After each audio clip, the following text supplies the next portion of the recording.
Welcome, friends, and thank you for tuning in to another episode of the Optimal Health Program. I hope you're doing very well today. And of course, we're going to take your calls here and your messages and your texts, and hopefully hear from all our grammars and talkers and Redditors and That's the what new else do addition. We have the YouTubers. Instagrammers, the YouTubers, the TikTokers, the Redditors. It's a beautiful group. Our whole group. So we love taking your calls. 1-888-420-9272. First, we're going to speak to Jason. This is a gentleman I've been working with for a while, who's a consultant that we use to look at research and literature on the peptides that we typically use: IGF-1, NAD, sermorelin, tesamorelin, a variety of different peptides, thymosin alpha, thymosin beta. I'm going to give you a little concise overview of this so you can understand how important peptides are for those people who, over time, start to age and lose their strength and ability and function and hair, skin, nails, sleep. You know, all of us, as we pass into our 30s or 40s, start to have a decline in hormones: thyroid, DHEA, testosterone, IGF-1, all of this, estrogen, progesterone. And the loss of hormones makes us age faster, makes us lose function, change our appearance, and change having a great, healthy, strong, vibrant ability and life. So we look at all of these things, we test for these things, and start to put them back in order so your body can have the same benefit it had maybe 10 or 15 or 20 years ago. So there's a lot to be said for correcting hormones and for also looking at the peptides, because they're a wonderful way to create improvement in your body. Without further ado, let's bring Jason on board. Jason, how are you? Thank you for coming on the program doing good. today. Thank you for having me on. Yeah, it's wonderful. Thank you. We've had Appreciate some great conversations about peptides, and it's a whole exciting new field to be able to understand how we can use some safe and simple and natural things to help to improve function in the body. Things that your body has always had and always needed, like IGF-1 or NAD. Those are probably the two most significant things that we talk about and we use for patients. With your understanding of NAD, which I think is one of the most important cofactors, coenzymes in the body. It's used in hundreds of different chemical reactions, and most importantly, to allow oxygen to become 36 molecules of ATP, which is energy. We also know it helps to repair DNA and repair cells. It's an exciting thing to talk about. Absolutely, yeah. So NAD plus is one of the ones that has gained popularity. It's not technically a peptide, but it's grouped in with the peptides. It's a small molecule. Of course, it's endogenously produced by our bodies, and it's really, in my experience from working with providers, prescribed primarily for the energy benefits and the anti-aging benefits that some people are seeking.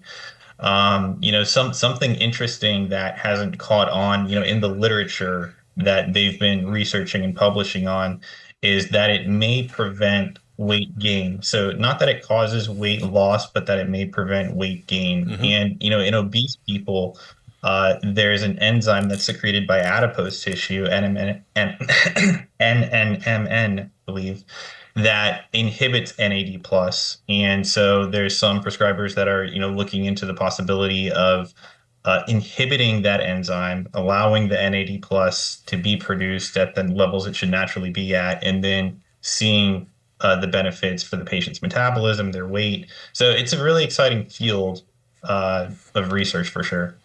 So the overwhelming majority of patients that I see when we talk about this, and they love the idea and we start to do it, we'll do a small dose every other day. People start to say, you know what, I felt good. My mood, my memory was good.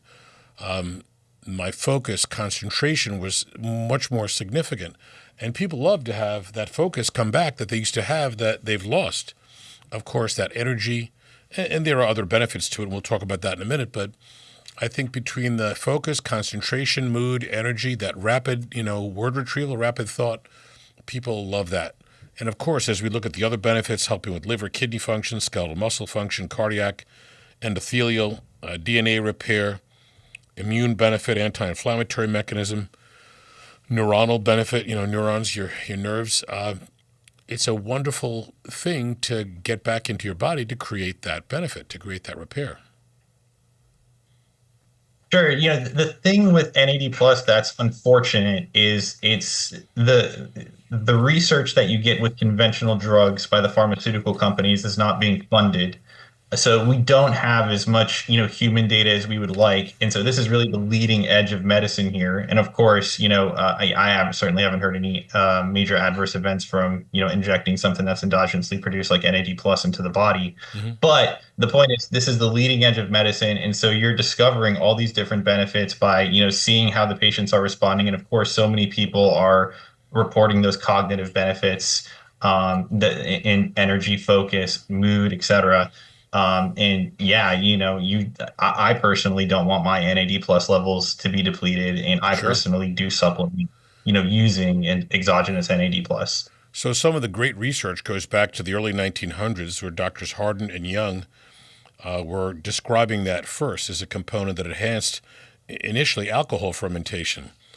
Then again, more research done by a Nobel Prize winner, Dr. Warburg, talked about NAD required for redox reactions. Dr. Warburg and Dr. Christian did a lot of work on that. And then the research just came onward and onward. So this is something we've seen charts of, through chemistry class in high school, and citric acid and Krebs cycle and all of these areas of chemistry in the body. And once again, understanding that it works as a cofactor for taking oxygen to create energy is a very, very important, comment. And there are great charts that talk about a variety of things that they do. And typically, my patients see, besides memory, focus, concentration, mood, and energy, they see that their nails are growing a little faster, their hair is doing better. When they do exercise, they feel a little bit more strength. They feel good from exercise as opposed to feeling depleted from exercise. So every person may have another little add-on that they feel. We have another thing we'll talk about in a minute, the CJC 1295 and ipamorelin, where one of the patients said it reversed her Raynaud's phenomenon, and she doesn't have this bizarre, cold and warm changes in her circulation in her hands and her feet. So using some of these things can make a very big difference in your body. And with every patient that we talk to, we'll put recommendations down so they write down everything they're starting with, their symptoms and such, and then we track every symptom to see how much benefit they're getting in all these areas. So that's why we see so many different things occurring with patients, because patients are the best source for, documenting what's happening with their body and what's the improvements are. Absolutely. So I've been doing the NAD since we spoke about it, and I love it. And I feel a variety of different benefits from it. So I can firsthand tell patients how well I do with it. I have a good friend, Tom, who is a terrific golfer. And at one point, when I started him on it, he said his focus and concentration was supreme. And he said he's lowered his golf score by 3 or 4 points because his ability to focus on putting, which, he's probably a 3 handicap now anyway. I said, well, that's amazing. I said, but you're not allowed to use that when we play golf. I don't want you to beat me by tons of strokes because, we've gotten your concentration into that perfect zone. So Right. research, is ongoing for NAD, and some of the things that I've popped up and looked at talking about kidney function. Doctors Yergurt al in 2015 were talking about kidney improvement and reduced kidney decline, skeletal muscle function, some decrease in muscle atrophy. So there's a good amount of research that's ongoing, and we love to continue to push this out there so people can see, what's occurring with it. Let's talk about IGF-1. Absolutely. IGF-1 is what I've described as the active component of growth hormone. So growth hormone needs to convert to IGF-1 for it to work, and it has effect on receptors throughout the entire body. You want to pick up and chat a little bit about it?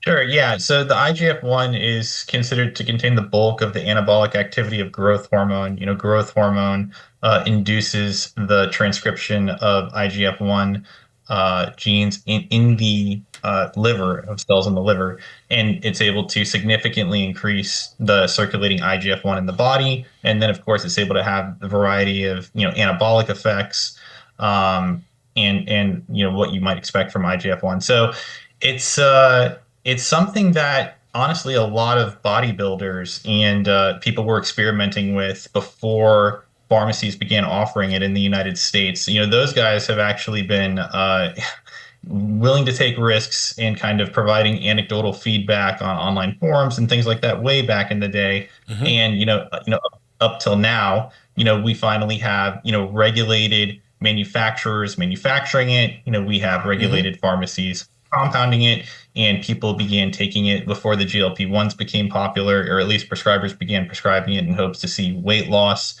And IGF-1 can increase hunger, so I know many prescribers would prescribe it at night so that hopefully by the time morning comes around, the patients aren't experiencing those hunger effects. Mm-hmm. And so it's just a growth factor for various different cells, bone cells, muscle cells, just very, even tumor cells. So there is that concern, you don't want to have active cancer and take something that would increase IGF-1 or take IGF-1 itself.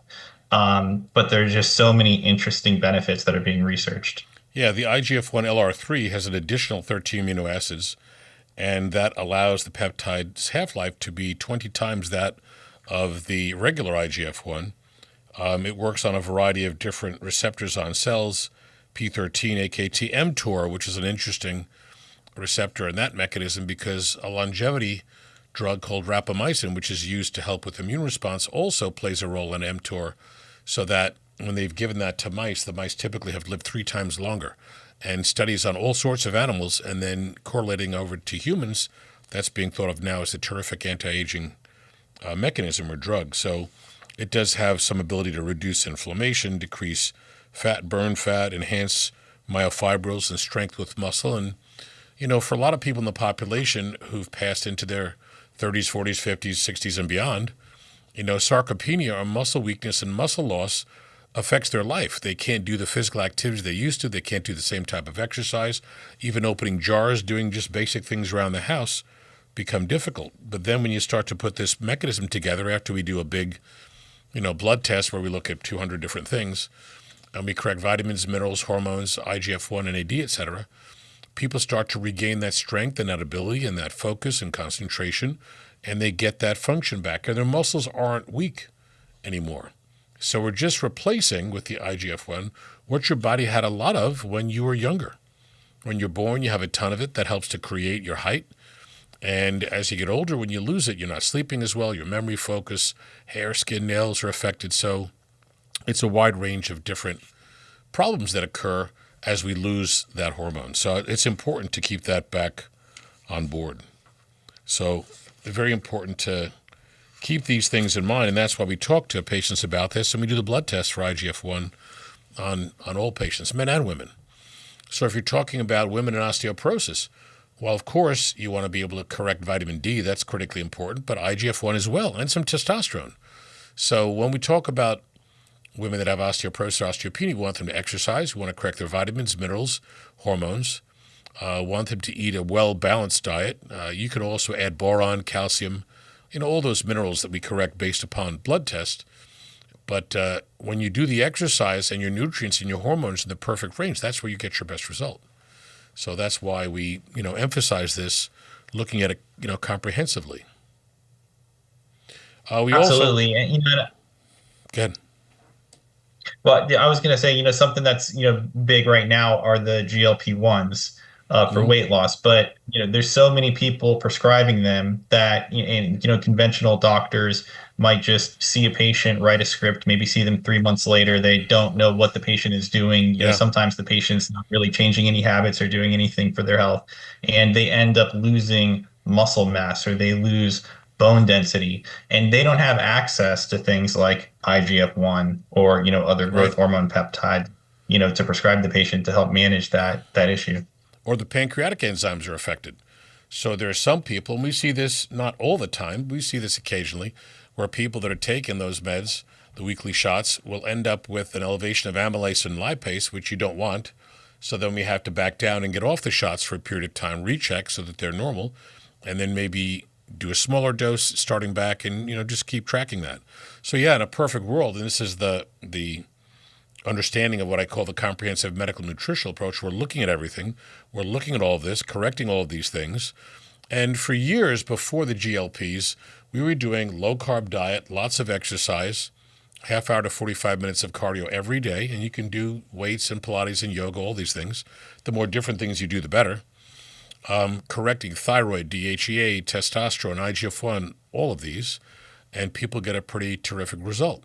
Just adding on these injections is great to give some people who are stuck that little bit of extra to be able to get them over the hill. So I don't look at those meds as using them every week forever. I don't know there's a need for that. And then some people say, what happens when I get off that shot? I say, well, you're already doing the low carb, the exercise, vitamin, mineral, and hormone correction, so you'll do great. You do beautifully because you're already working on all the other important parts of the picture. So I tell people I don't want a drug to try to control or be the only thing that controls, your fat percentage in your body. We have to do the entire thing. So that's why we don't do here you go, get a prescription and we'll see you whenever. We track patients, usually once every month. We track them and look at their blood work to make sure all the vitamins and hormones are at perfect range. Excellent. So thymosin alpha and thymosin beta are also important to talk about. Sure.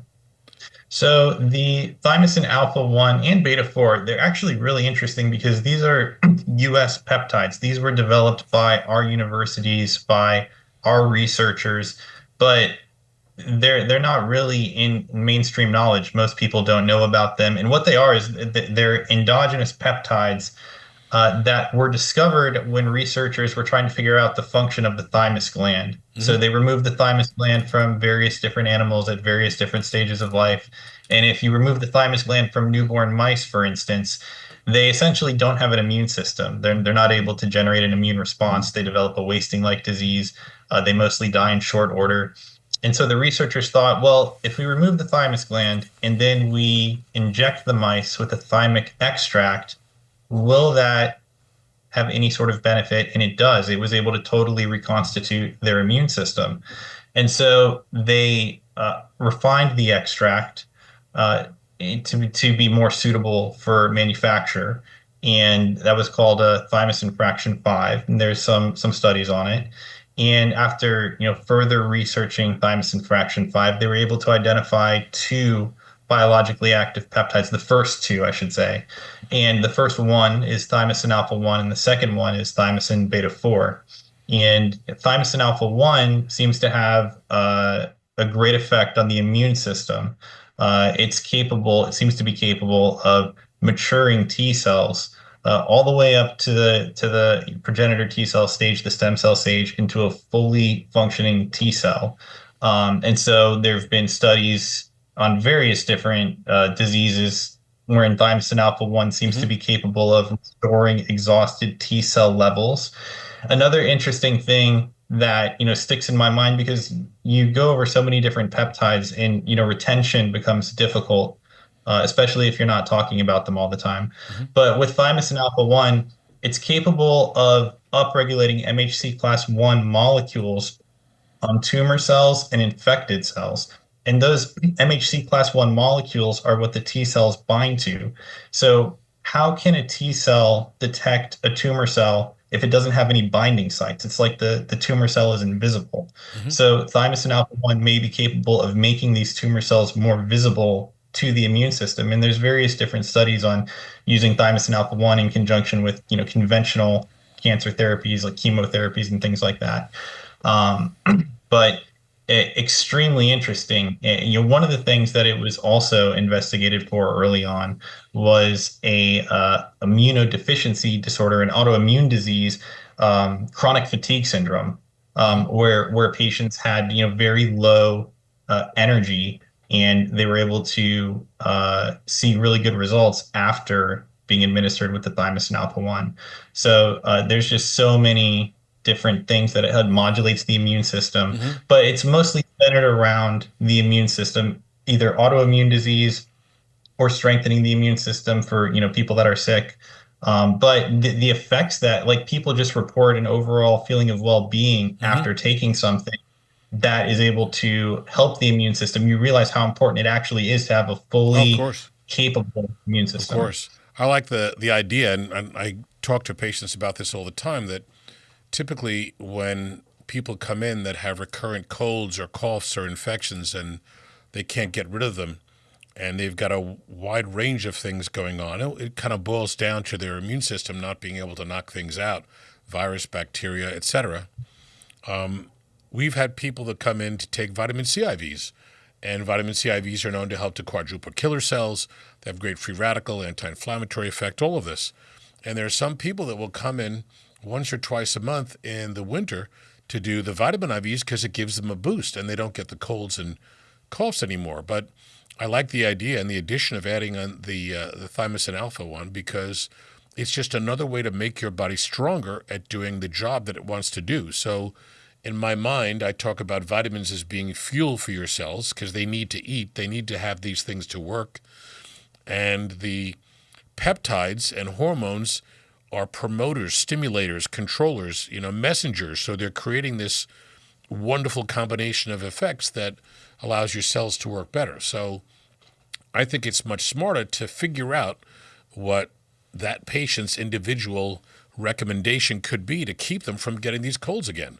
And for so many patients, because you're putting all this into play, that's the great result that we get. So that's why I like the mechanisms of the peptides in combination with the vitamins and the hormones so much. It just rounds out the entire picture, the protocol. And it's similarly with the thymosin beta 4.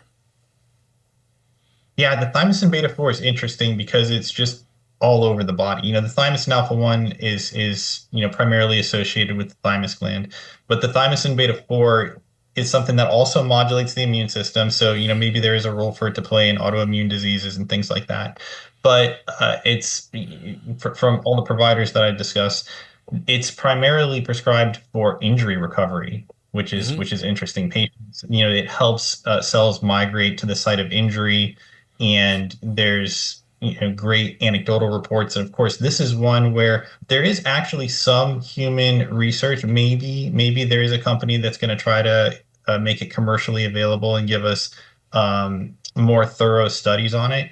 But it's just from what we have and knowing how it can affect the cells that need to go to the site of injury to start that healing process. Patients seem to be having great results. Yeah. So again, wonderful little add-ons that can fine-tune your picture and make your body stronger and healthier. So, and the contrast I see every day, I see people come in, they're a little bit angry because they have this medical issue that their doctors can't figure out, or they have recurrent infections that the doctors can't figure out, etc. And they talk about, oh, they gave me one antibiotic, another antibiotic, and that's not changing your body. It's not helping your body in a way that you would be stronger after the antibiotic was on board. So if the antibiotic's there for a week, and once it's gone, there's no added benefit to your body. It may help to kill a bug, but your body still is either immune weak or tired or otherwise. There's still free radicals going crazy, in your body, especially after some inflammatory mechanism from infection. So if we could give your body benefit that stays there, as I say, the vitamin C IVs help to raise and quadruple your killer cells, etc., and you're doing things to make your body stronger, that's a far better idea than just giving an antibiotic. I'm not saying we don't use them. We use antibiotics judiciously. But in that same person, I want to build their body up so that while the antibiotic is killing the bug, we're making their body stronger at the same time, so that within weeks and months afterwards, they still have that strength and ability as opposed to not, because they haven't looked at the other part of the picture. Absolutely. So yeah, super important to learn as much as you can about your body and maximize your health. Jason, thank you so much for coming on today. Any parting notes or ideas that you'd like to impart to people?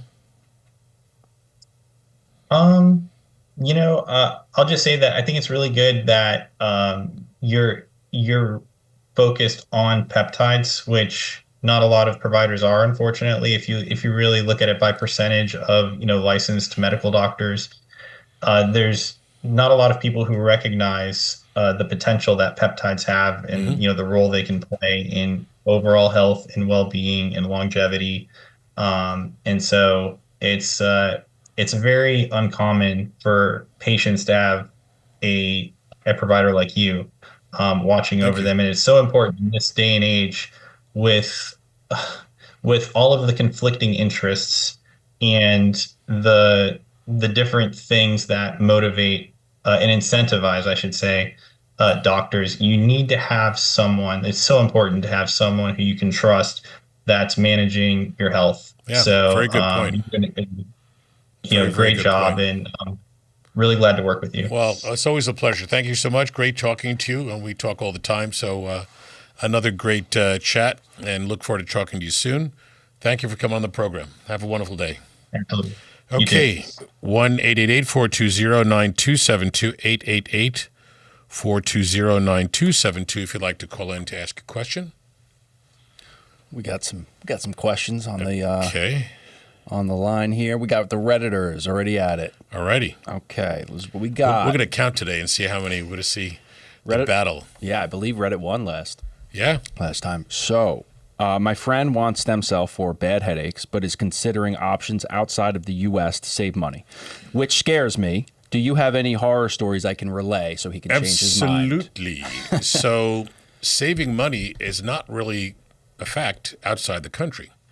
Because typically stem cell therapy done outside the country, and the reason it's done outside is because those techniques are not allowed here, is from umbilical cord or amniotic fluid. And as I've said, many times, you don't know what you're getting. You don't know the health status of the donor. You don't know the infection or genetic history. You don't know how the cells are kept, how long they're kept, how old are they, how many cells are viable, how many die when it's frozen, et cetera, et cetera. So that's why they don't allow it here, because there's a lot of unknowns. There's more unknowns than there are known facts. And a lot of people would reject foreign tissue, so that's why we don't recommend going somewhere else, even if they're told that it's less expensive. I've seen people that have gone to other countries to do, quote, stem cell, and had their blood drawn, spun. They charged a ton of money, and they really didn't get stem cell. The only real viable place to get it is from your own bone marrow. That's where these cells are in the highest concentration. When we started with clinical trial, we were doing fat cells with stem cells. So that was a viable source. And then when we compared the amount of cells getting from fat compared to bone marrow was through the roof. So that's why bone marrow continued out through that process, and that's why that's the one that we use today that's got the most significant results for patients. So if you talk about cost of stem cell, Mexico, Panama, Costa Rica, Europe, many of these places are charging anywhere between $30,000 to $60,000. And I deal with patients that call every day. I deal with patients that we see. One lovely patient we treated for MS went down to Mexico, and they wanted to charge her $60,000. And I said, that's insane. Why 60? Because typically they would charge 30. They wanted to give this lovely woman chemo before the stem. And I said, why would you do that? Your brain is already in trouble. Why would you put chemo on board, which could potentially make it worse, and then do the stem? And I think it was only for reasons of increasing the cost. But, when I got my fellowship certification, and the company that I trained with, their fees were between $12,000 to $15,000, which is better than $30,000 to $60,000. And they didn't have a lesser fee for injecting just a wrist or an elbow. I negotiated with them and brought that fee down to do one joint, ends up being $5,000. Nowhere in the world is stem cell therapy $5,000. And if they're doing two joints, we got them to cut the second joint fee down to $2,500. The intravenous fee was cut in half from $1,500 to $7,500. And doing intravenous and nebulizer for lung or typically nasal droplet for your brain, that was the IV. And then the add-on was $2,500. That fee was also brought down. So these are a fraction of what's done elsewhere. These are your cells. In the U.S., we have to meet standards. It's strict. You can't just go somewhere that, people are doing something without any supervision or any agency watching over what they're doing. And this always reminds me of a TV show that I used to watch for What's and Giggles called Botched. People would go to another country to get some sort of plastic surgery done and thinking they were saving a lot of money, but they were either going to facilities that were not great and certainly not meeting standards, or they would go to doctors that were not great and would end up having horrible problems. And the whole show was really based upon going out to California to the two doctors that would fix these problems. And I know people that know those doctors very well, and they're very, very highly skilled.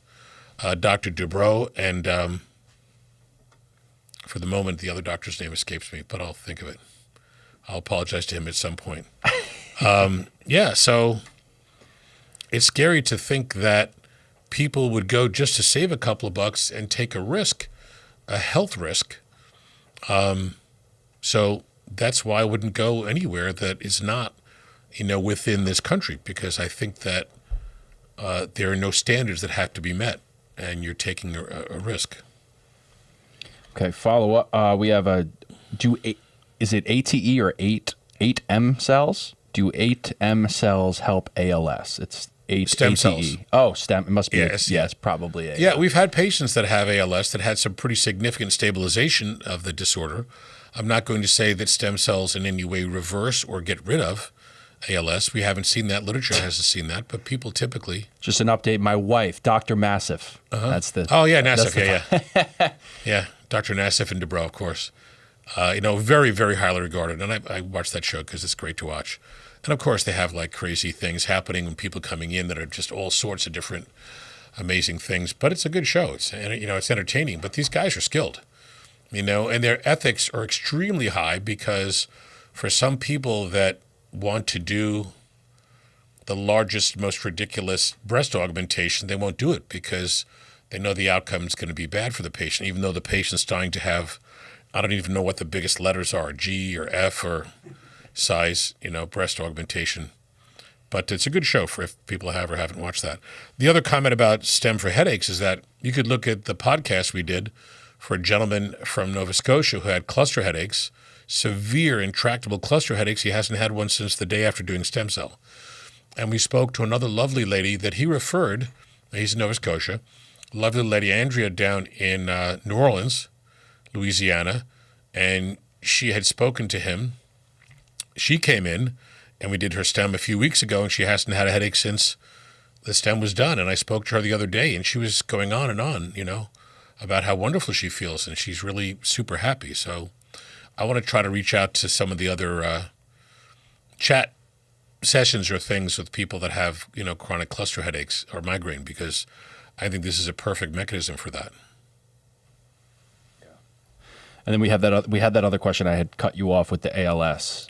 Yeah, so I think people can get some stabilization and get some, better function out of doing the stem. And for some people who've done a few of them.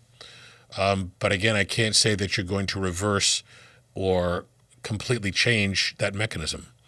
Nothing has been able to show that. And I don't know why, because, it's one of those rough disorders, but I think the progression of that disease, and there may be other things underlying that correlate with that. Most doctors don't know what, creates or what causes that. We've also seen, interestingly, some really bad patients with MS and Parkinson's and Alzheimer's and stroke that get great results, that wonderful results. It's just odd to me that there's one of those disorders that is very, very difficult. So we always want to keep on looking at research for those patients. All right, we got a big one. So this is a Redditor. She says, "Hi, I'm a 33-year-old female interested in stem cell therapy for neck, in quotes, disc bulges that some professionals say are pressing the nerves, and some say don't. That some are saying that don't press the nerves, and I have arm pain, which is a different issue. It's tendonitis, and scalular bursitis. Mm-hmm. The only problem is I have low functioning GB as well, inflamed GB with multiple stones, and pre-diabetic too. I am in so much pain in my neck and arm. My orthopedic clinic is not offering surgery or don't think I would need surgery for it. They recommend pain management and PT. Will I be candidate for neck and arm? I have not did a consultation, but I've read a lot about you certainly would. Everyone's a candidate because they're your cells. So, you're just taking your own cells from where they live and just putting them somewhere in, huge numbers to be able to create repair. So you touch upon a variety of different points. So if doctors are saying one thing or the other, and I don't know if you've had an MRI, you really need to have an MRI of your neck so we can clearly see everything without question. So an MRI of your neck would show if there's a disc pressure on C3, 4, or 5 on the right, or, C6 or 7 on the left, whichever areas are, bulging. We want to know that. We want to see if there's a herniated disc. The ligaments that hold your vertebrae together probably have been lax over the years, whether from minor repetitive injury or big injury, like a car accident or a fall.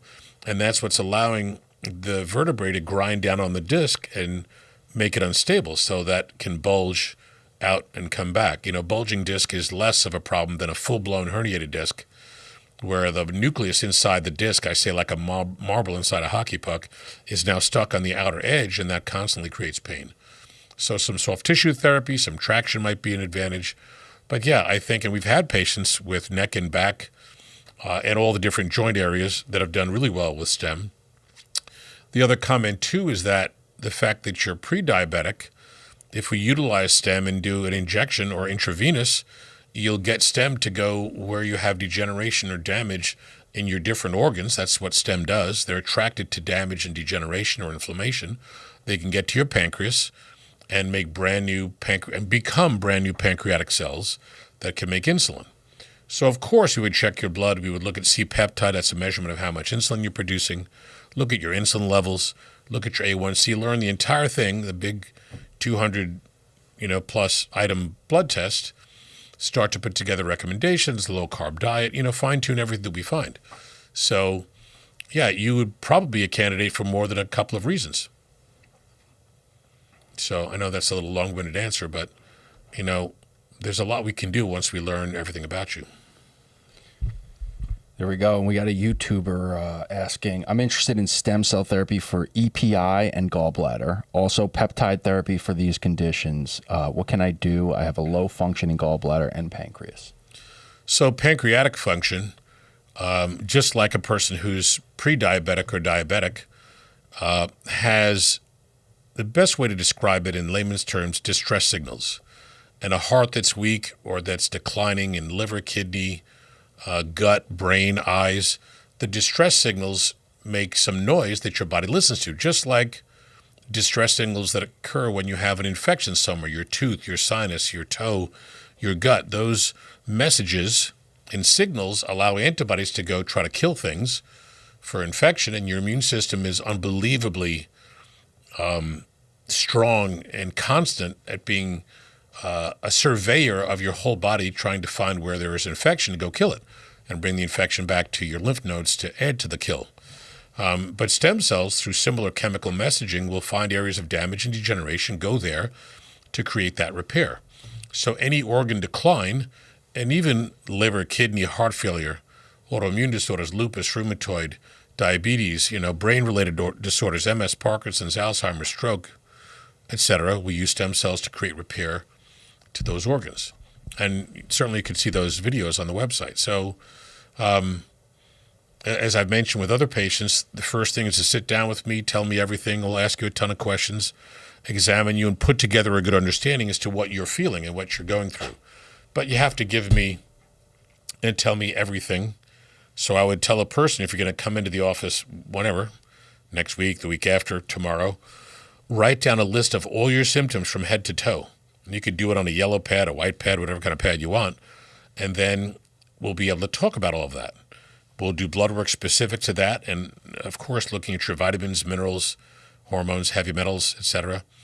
And then gather a lot of information to what's going on with your body. And that's the first step. And then, of course, stem cells is always a wonderful option because you're using your own cells to create repair. It's the greatest discovery in the history of medicine without being medication. So yeah, in a perfect world, I'd have you come in so we could sit down and go over everything. We got a general question. Just I know you've mentioned this a few times, but someone's just wondering how the stem cells are processed and prepared. I know you've mentioned a few. Yeah, it's not as much processed and prepared in reality. So we're not really doing anything to them.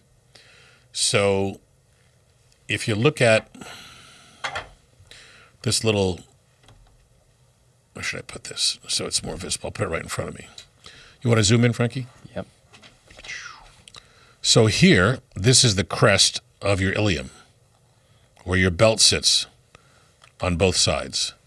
It becomes, as it dips back towards the lower part of the crest, your back, and the sacrum is the orange bone, triangular bone between your iliac crests. it becomes a fat little bump at the end. That's where we go. So we sterilize the area, numb the area, and then through a pinhole, we'll extract fluid, which is bone marrow. And that whole process takes about a minute and a half, sometimes 2 minutes. So we're just extracting from there. We then take that 60 cc's worth of fluid, put that in a sterile fashion, obviously it's all done sterile, into a centrifuge vial so that we have one vial full of the bone marrow. Then we go to the centrifuge and we have to balance the weight of that vial with your bone marrow in it with an equal weighing vial of water. So the weight's the same when you put it in the centrifuge. It obviously balances out and you can spin it super fast. So it's a 4,000 RPM centrifuge. At the end of a half hour, the spin is done. You have red blood cells on the top layer, your plasma, which is straw-colored, which is what all your cells, everything floats in, red blood cells, immune cells, everything. At the bottom of the centrifuge vial, it's stem cells. So we take them out from there, and then we either inject them into the joint, we put them into an IV, do IV, and then put some in a nebulizer. Most people know what a nebulizer looks like because they've seen people, breathing the mist of medication for asthma. We just put the stem cells in that chamber, and you're breathing that topically for your lung. For those people that have neurologic or brain-related or eye, ear issues, we'll have them take a nebulizer just to use a mist to open up the nasal passages, lay them down in their back with 2 syringes, one at a time. At the end of the plastic syringe is a little rubber cone that'll sit comfortably on your nostril. And then we drip the stem cells, drip, gradually into the nose to hit the back of your nasal cavity into your brain. So, and as you can see on the website, drcalapai.com, how well it works for all of these areas and these conditions. Some people don't think something as simple as a nasal droplet can get stemmed to your brain, but absolutely, positively, without a doubt, without question. So there's no real preparation or change of anything. It's just cells coming out and cells coming back in. Other doctors in other countries that do different things are not allowed in this country. And they try to expand or add or do whatever else. That's not allowed. So this is the best, by far, mechanism and the best way to do this. Good question. Love it. Okay, we got one. YouTube, what lifestyle changes can help prevent Alzheimer's and dementia? That's a great question. So for years, doctors like myself have been talking about making your body as strong and as healthy as possible. So people that have nutrient deficiency, your cells will not do well when your vitamin levels are low. So we know that B6, vitamin C, D are great for your immune response.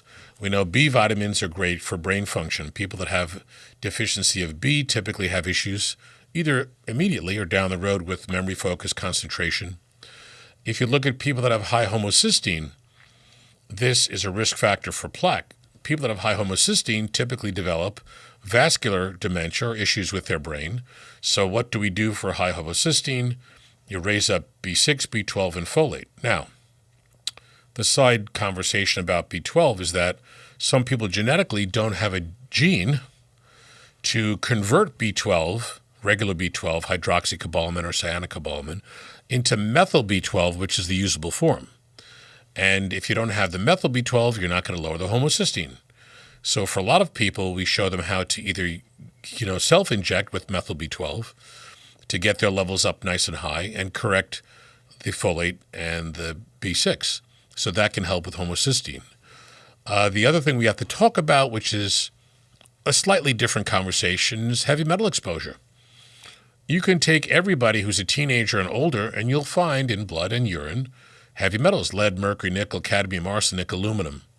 And you'll find more of this lately because years worth of exposure to foods, pots and pans, antiperspirant, etc., makeup, I can go on and on and on, exposes us to different metals. So lead, mercury, and cadmium are in lipstick and makeup. Arsenic is in chicken, shrimp, rice, apples, California wine. Aluminum in pots and pans, aluminum foil. We did Frankie, a couple of weeks ago, we did a show on water. And the plastic water bottles, research now says that they can leach heavy metals into the water from the plastic water bottles sitting out in the sun, besides the bisphenol A and other bad things, the plastics that are there. So there are a lot of things that we want to look at to see if you're at risk with what's happening with your body. Check your vitamins, minerals, hormones. Hormone decline absolutely leads to mental decline and dementia. But Alzheimer's is directly correlated with aluminum. So if your aluminum levels are showing up in your blood, if we check your urine and they're there, you got to get rid of them. That's why we do a procedure with calcium EDTA, a chelating agent, to help to grab the metals and pull them out into the urine, so now they're taken out of your body. So yes, correcting vitamins according to your physical activity and your absorptive digestive ability. Exercise is important, so everything's important. Eat right, get rid of chemicals from your foods, eat as organically as possible. Got to get your vitamins up to perfect levels based upon our blood test, hormone levels as well.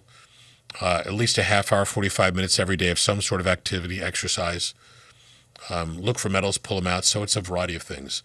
And for those people who end up with memory loss and dementia, and we see that much more so now than 30 some odd years ago when I first started this, we also have the ability to use stem cells, your own cells, to help to maximize your brain repair. So that's the comprehensive comment on how to keep your brain working well. Love it. And I meant to mention this to you, Doctor, but in regards to the water show that we had done a couple weeks ago, my parents are, they go back and forth between Florida and here, and they are in Florida. So they had asked me the other day, they said, hey, we have a guy from the water company coming by. It's a yearly thing. If you could just show up and be there. I go, and they're just doing their yearly thing with the filtration, all that. They have one of those filters, the reverse osmosis, straight from the source. Perfect. The man, doctor, comes up to me and goes, hey, just to show you, look what we're replacing, and shows me the filter. Yeah. And he goes, this is what we've stopped. And it was, wow. Doc, I could not believe it was metals, clunk. It was this monster. Yeah. Wow. It's scary because things naturally occur in water in the ground and such. So when it comes into your home, you really have to filter all that stuff out, bacteria, and who knows, what else. But metals are horrible. Yep. They're some of the worst things you could ever have in your body because they'd never leave. They're like that house guest that never leaves after a holiday. I've had one or two of those. Everyone should look at metals and everyone should get rid of them because, you could look at research and articles on this. It's scary. So I tell people to go on Google Scholar and start looking at research. Look up heavy metals and what they do. They're linked with cancers, neurologic disorders, all the bad things. All right. The questions are flooding in. We have a bunch from Instagram, but first, because this one's related, someone I think it was a follow-up question. Are hair, urine, or blood tests the most accurate for detecting heavy metal exposure? Hair is not, because so many different things happen to your hair, and it's already weeks old from what's really happening, and you can't get an understanding of to how much is on board. Blood test is a good screen because it looks to see what recently may have come into your body. But think of it, if you stick a needle in the vein and you have 10 tubes that you're going to draw, one for vitamins, one for chemistry, one for blood count, one for hormones, one for metals, it takes 3 seconds to fill those needles, each needle, tube. So if it takes 3 seconds to fill the tube for the heavy metal collection, then you may or may not see anything. There may not be metals floating free near that needle. So it's a screen. If you see something, okay, great, you recently were exposed to this. But that's never the end of the story. It can't be. So urine we can do 2 ways, and that's much more accurate because blood labs do 5 metals. When we do urine, it's 21 metals. So let's say, for sake of discussion, a patient gives us a little urine sample. We take it, put it in the container, send it to the lab. It looks at 21 metals. We can see what's leaking out at that moment on its own, which is good information, absolutely. If that comes back and there's anything showing up, which almost always does, the next step is to do an IV with the calcium EDTA chelating agent, and that takes about a half hour or so, small dose.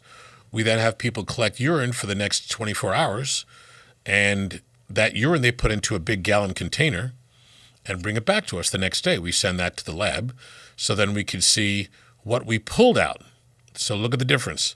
Blood, a little peak, may or may not see something. Urine, you'll see stuff. But IV and then urine, You're looking to see what we pulled out. So that's the much bigger reflection of what you have stored. And then the next step, which makes it even more scientific, is that if you do 10 treatments and you already have a urine after the first IV, and at the 10th IV, we repeat that urine after the 10th IV, now you have 2 different urine samples to look at, and you can see what's been depleted. If you did 10 treatments and all the aluminum is gone, great. If you have half the aluminum or the lead is all the way down, you can get an idea as to how much is left and therefore how much has been removed. So that's the best way to determine what's there and then how much you're removing by doing the procedure. There are people who have come into the office that have tried chlorella, spirulina, hot baths, saunas, you name it, all sorts of different things. And then I say, well, if your treatment has worked, then if we do an IV on you, or even just we do a random urine for the 21 metals, you should find nothing. And the random urine always shows metals, or the IV always shows more because you're pulling it out. So those other treatments do not work, All right, Instagram, we got one. Are foot detoxes helpful to stay healthy? Okay, so here's my little foot detox. So what is detox? It's a word that a lot of people use. Not many doctors use the word, but my comment is, okay, you're using some idea. Maybe you're putting a pad on your foot or sticking your foot in a little tiny foot bathtub and watching to see something happen. In my world, I need to have fact. So what are we detoxing? What's being pulled out of your body? Explain to me what that procedure is trying to get. There's never an answer for that. I'm not saying it's a patient, who's wrong for trying something, but people who recommend these things show me something that you're trying to find or grab, then show me that it's taken out of the body in whatever mechanism or vehicle you're using. You can't. So those things have no basis for doing anything. If you put your foot in the water, it could be a reaction to the water or an acid-base, reaction to make it look cloudy. But what's in it? So somebody test that water and tell me what's in it, and we have to prove how that was taken out of your body. We know with a calcium-mediated chelation, you're removing the worst things your body could ever have because metals damage all your tissues and neurologic and cause cancers and et cetera. We can see them in the blood. We can see them coming out in the urine. We can do the IV, watch them come out after the IV, and then after a urine 10 treatments later, see that you're depleting these things. That's fact, but the other things are not. So, and I can tell you with people that have tried every possible detox idea, when we look at those urine tests, either random or after the IV, we still see a ton of stuff come out. So I don't believe in the foot detox. A few people who spent a few too many dollars on one of those. Yeah, people can do whatever they like. I would never tell someone you can't do that or you're crazy or bop them over the head with, a book or something. No, it's just you can do what you like. I'm not here to change your mind. I'm here to show you some cool information. And if that makes sense to you, then, then we can do that. We have one. Do stem cells help with TMJ, or does your office treat TMJ? TMJ is a degeneration of the ligaments in your temporomandibular joint, and the ligament degeneration, and sometimes the cartilage inside will wear over time. Certainly we can do stem. We've done PRP for that. You could do stem for that. And some people need to do either other exercises. Sometimes little physical therapy manipulation can help with that. So yeah, that's just a small area with wearing down of either the cartilage, which separates the two bones, or the ligaments that are supposed to hold everything in place. So yes. There we go.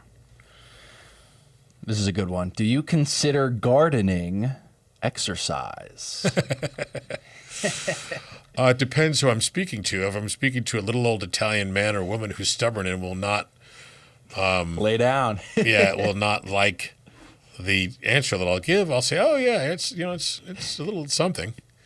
I think everybody should garden. If you got a decent amount of soil with some sun, everybody should make their own garden. It's a great thing. I've done it for many years. My dad had a beautiful garden. And when we were kids, we would just go out there and eat all this great food we grew in the garden. All organic, all healthy. The exercise that creates the best results for your body usually is a half-hour nonstop of something. If you're going to tell me that you're composting a garden and you've got a shovel and you're throwing in eggshells and chicken bones, and there's other funny stories about that. I'm sure my mom is listening. She's laughing right now. And you're shoveling and you're turning over the soil and you're not stopping for a half hour. Yeah, that's exercise. But activities that don't last, you may be getting a little stretch, maybe you'll get a little muscle workout from it, but I still would want you to do, that walk around the block, slow, brisk, fast, corner to corner, so you're getting the blood flowing and pumping, to your entire body. And you're delivering oxygen, vitamins and minerals and hormones to your whole body. If you're sitting, and I tell people to buy those little wheeled seats you can sit on to work in the garden so you don't have to kneel down and be uncomfortable. You're doing some activity with your hands, etc., but I'd rather have the blood really flowing to create your best result. We got the Instagrams flooding through. People are trying to get Awesome. in on the last cart. Apologize if I botched this. I didn't go through, pre-med. But have you treated patients for Ehlers-Danlos syndrome with Ehlers-Danlos. stem cells?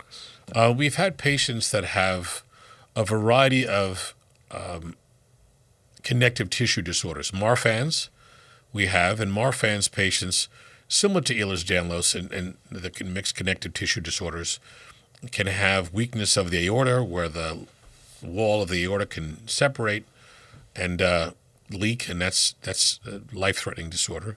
We've had people that have had damage to their joints from doing exercise because they have a connective tissue issue, so we can inject and create strength and stability there. So yes, it's not as though, however, we can take a person who's got that and say, oh, now you don't have that.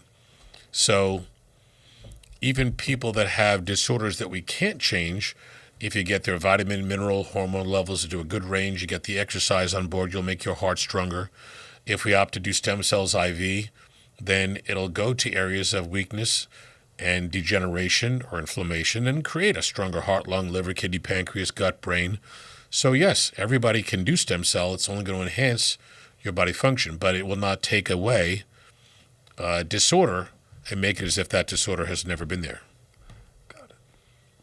Next on Instagram, my 19-year-old daughter is not improving from a concussion that happened over a year ago. Tightness in her head just won't dissipate. So perfect comment for stem cell therapy. So injuries to the head are significant. Sometimes I tell people that, your skull and a walnut are actually somewhat alike, because you crack open a walnut, you have membranes that hold the 4 different components of the walnut in place. You have similar membranes in your head, in your skull, that hold horizontally and vertically the different components of your brain in place. But when you get hit or you hit something, your brain is pushed up against part of the skull and cells are damaged and cells are stunned. Some cells will die. So the only answer to repairing damaged cells or cells that are going to die from that injury would be putting new cells in, which is what stem cells do.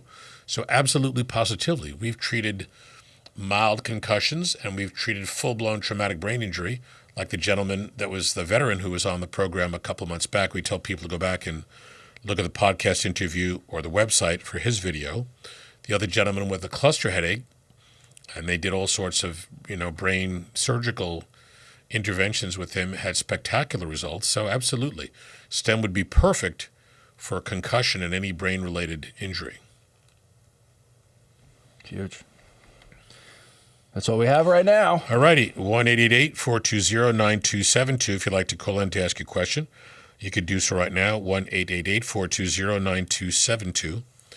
And we'll be here for a bit longer taking your calls. It's terrific that we have so many calls coming in. We have some of the emails to the website.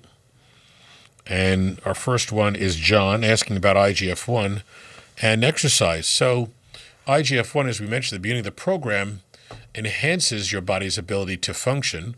You get greater, stronger exercise with it, better endurance with it, because you had that IGF-1 doing that when you were a kid. But as you get older and you lose that, besides hair, skin, nails, memory, focus, energy, sleep changing, your muscle strength, stability, and maintenance changes. So if we walk you back to where you had good levels of that, 10, 15, or 20 years younger, you've always had that. You've always seen that, and this will start to do its job again. So you can see the improvement in muscle strength, stability, endurance. So it makes all the sense in the world. Let's go next to Karen. Weight loss with IGF-1. So when you talk about creating and bringing back a really important hormone that does lots of things, including help to burn fat, and I say this to every patient, I want every patient to do a half hour of exercise every day. If we bring your IGF-1 levels back to where they were, and we can check that in your blood, and they're around the 300 range, and you do the exercise, you will see good fat burning. If you also add on a low-carb diet, then your body has the ability to reach the fat to burn it as a primary fuel much better. So that result, will be significant. If your thyroid was low, we also correct that. You'll get more of that result. So each of these things, and I talked about this all day, walking your body back to where you were when you had great levels of these things.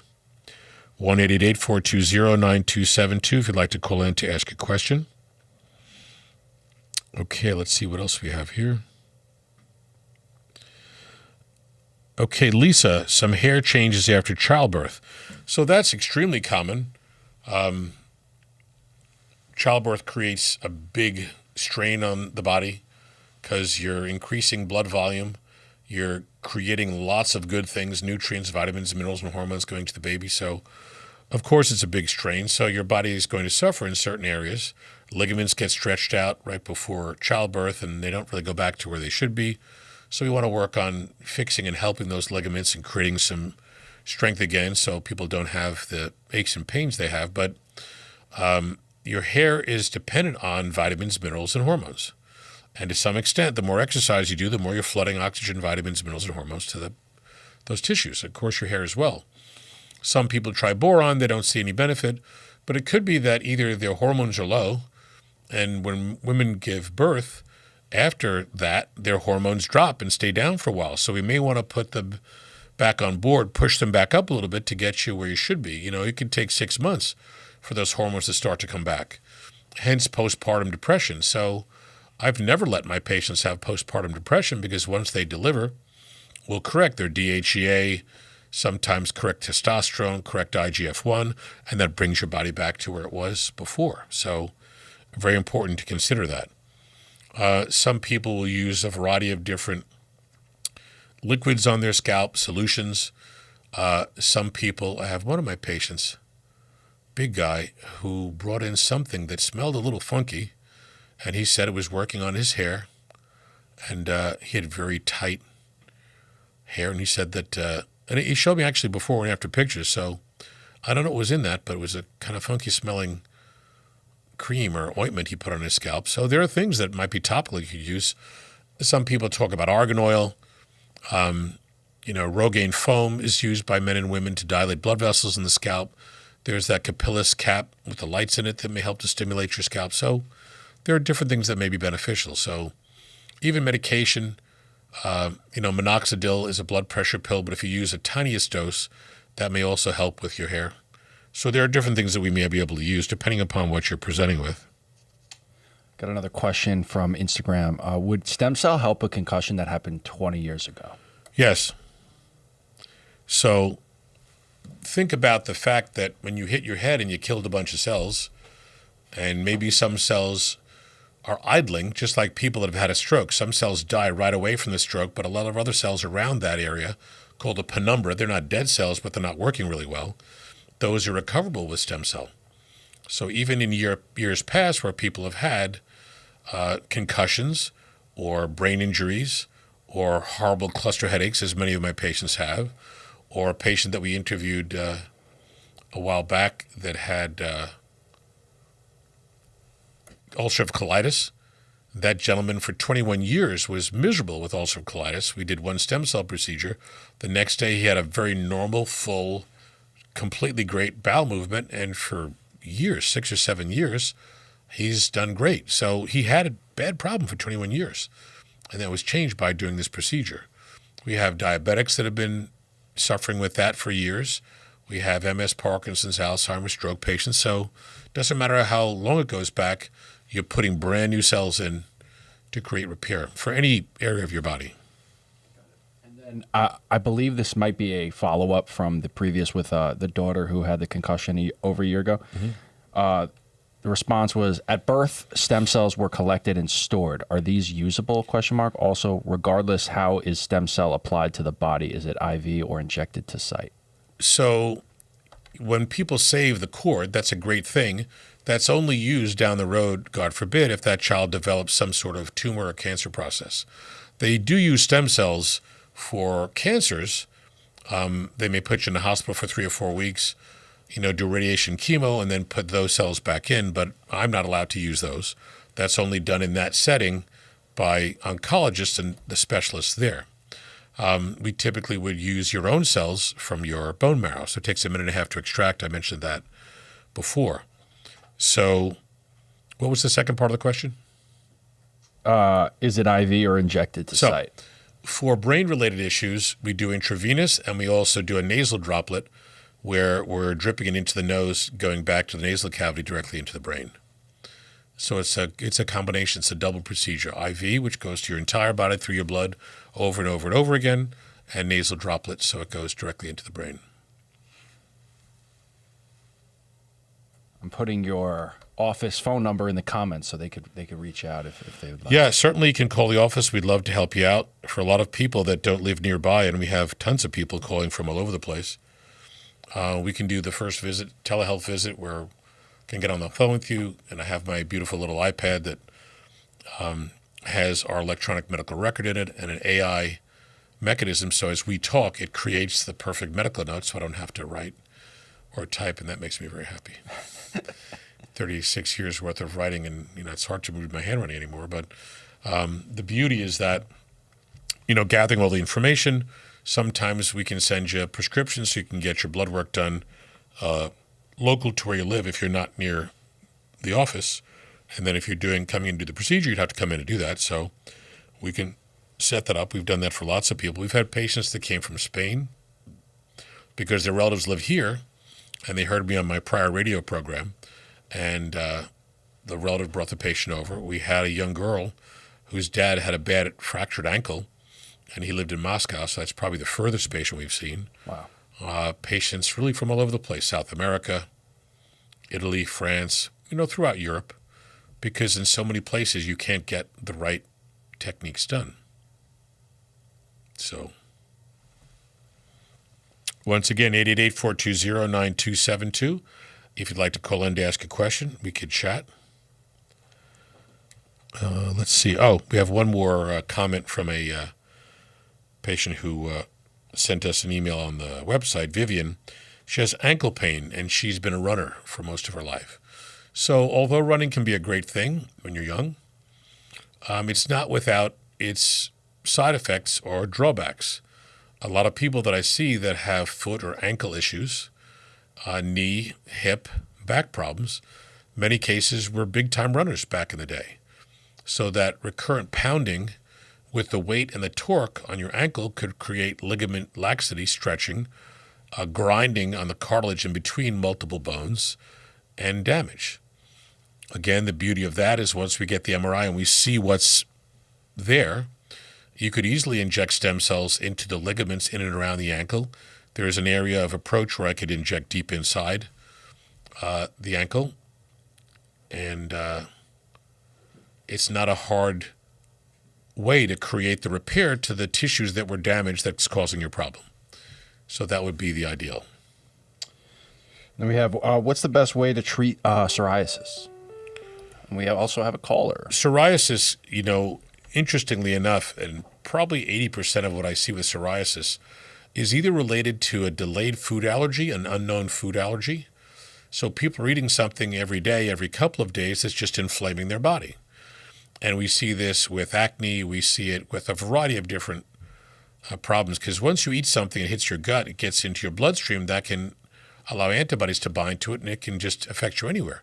Some people have joint pain from eating a food they're allergic to. So one of the first things we do is test via blood and skin for food allergy.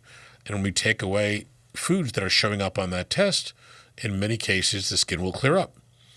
The most common culprits for psoriasis are probably grains, because the grains are all GMO now. There's more chemicals that are exposed to these things, and many foods have chemicals that are GMO. So that's a very common one off the top of my head. For other people, we may use a little bit of fish oil. That can help to decrease the psoriasis. But it really depends upon and autoimmune mechanisms we could look at. Heavy metals play a role. So it's not as though there's one thing and like a light switch we can turn that on and off. It's the finesse of understanding, looking at all these areas to see what's creating the issue. There's also fungal issues that are directly correlated with psoriasis. The yeast and candida, connection, syndrome, that thing. So we would test for that as well. Yes. Hello? Hey there, how are you? Yeah. Good. This is Joe from Long Beach. How are you? What's happening, Joe? How you doing? Good. So I've been, I've been in and had the blood work done. I've taken, the various vitamins and supplements, and seems to be doing well. Good. But I was just listening, and I'm curious. I've had, as I discussed with you, I have had 2 rotator cuff tears, Mm-hmm. and I was wondering if the stem cell would be able to repair that area. Sure. Yeah, All right, so it certainly can. So when we have a bunch of videos on the site, I know there's a few hips and knees and ankles. A gentleman who fell off a scaffold and destroyed his ankle and his shoulder. And that video is on the website as well. But yeah, so if you have an MRI, that would be great to see exactly where the damage and tear is. And then we would focus and put the injections. And I usually treat the whole shoulder. So we inject the front where the biceps tendon is. We inject across the side of the area where your supraspinatus, infraspinatus attach, and the posterior aspect as well. So we, inject the whole shoulder. But that can work extremely well. is it typically like a one injection procedure, or is it numerous? No, typically it's one procedure. So the only people where we've done a second stem cell procedure a year later are people that did really well with stroke, but they wanted to do it again because they wanted to see if they get the extra 10 or 15% improvement. If they got 80% improvement the first time, you want to be able to see if they can get more. Why not? So MS, Parkinson's, stroke patients, Alzheimer's sometimes do a second one a year later. But the majority of people that do stem, they do it once and they're great. Good. All right. I will schedule an appointment. Terrific. Thanks, Doc. Great. Good talking to you. Have We'll a see you great day. soon. Yep. All righty. Bye. Have a wonderful day. Excellent. So we almost broke records again. Not bad. Not too shabby. We have it at 17 messages and calls, a bunch of website questions. So, yeah, that's what we're here for. So I would love to answer your questions. So certainly give us a call at the office, 516-794-0404. And you can go to the website, drcalapai.com. If you can and you like to, you can like and subscribe to our channels. We have a lot of people today from Reddit, from TikTok, from YouTube, Instagram. So this is awesome. It's a lot of fun for me. And we'll be back here tomorrow at 2:30 to 3:30. Love to see you. And once again, Monday, back again at 12:30 live. So have a wonderful weekend. Be healthy, safe. God bless you.